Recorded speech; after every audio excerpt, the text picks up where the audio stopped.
একটা নতুন সরকার আসলে এখন খুব দ্রুত গঠন করা উচিত। কারণ হচ্ছে এখনো কিন্তু আমাদের দেশে যে অন্তর্বর্তীকালীন সরকার বা আমরা ছায়া সরকার যাই বলি না কেন, সেটি কিন্তু গঠিত হয়নি। এখনো ক্ষমতা সে সেনা প্রধানের হাতে রয়েছে। তো আমাদের দেশে সেনা কু বা এই ধরনের কর্মকাণ্ড কিন্তু আমরা ইতিপূর্বে দেখেছি। তাই এখনো একটি ভয় থেকে যায়, যদিও প্রাথমিকভাবে ডক্টর ইউনূসকে প্রধান উপদেষ্টা করার সিদ্ধান্ত এসেছে এবং সেটিতে রাষ্ট্রপতিও একমত হয়েছে। আর আমরা কিন্তু এই রাষ্ট্রপতিকেও চিনি।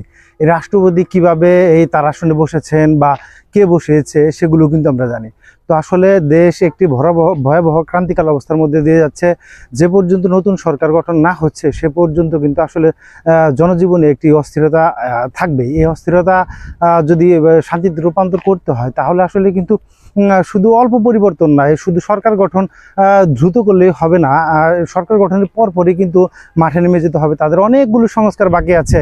আমরা কিন্তু জানি পুলিশে এই 15-16 বছরে কারা আসছে, সেনাবাহিনীতেও যে কারা আসছে। তো এই যে আছে আপনার ওই সচিবালয় থেকে শুরু করে আমরা যে ঊর্ধ্বতন কর্তৃপক্ষ যাদের দিয়ে তৈরি করা হয়েছে তারা ঠিক কিভাবে আসছে সেটাও কিন্তু, বা কাদের মাধ্যমে আসছে সেটাও কিন্তু আমরা জানি।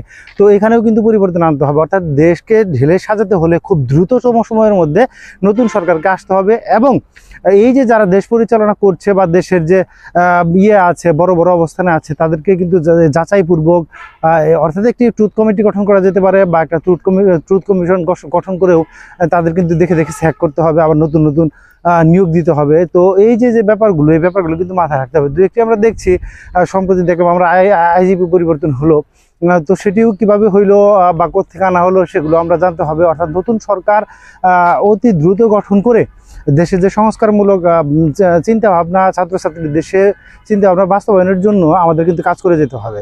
সেজন্য অবশ্যই দেরি করা যাবে না। দেশের ট্রাফিক ব্যবস্থা থেকে শুরু করে যে ব্যবস্থাগুলো আছে, থানার কার্যক্রম, সেগুলোও কিন্তু শুরু করতে হবে। এগুলো শুরু করার আগে এই যে ডুব মেরে থাকা আপনার ফ্যাসিস্ট সরকারের দোসর বা যারা তাকে সহযোগিতা করেছে তাদেরকে কিন্তু রেখে, প্রশাসনে বা বিভিন্ন শাখায় রেখে আপনি সুন্দর দেশ গড়বেন বা দেশ পুনর্গঠন করবেন, এটা কিন্তু সম্ভব হবে না। তাই সচেতনভাবে খুব দ্রুত সরকার গঠন করে পরবর্তী পদক্ষেপগুলো নিতে হবে। এটি আমার চিন্তা ভাবনা একান্তই। আপনার যদি অন্যরকম কোনো চিন্তা ভাবনা থাকে তাহলে আপনি ভিডিওর কমেন্ট সেকশনে কমেন্ট করতে পারেন। ধন্যবাদ।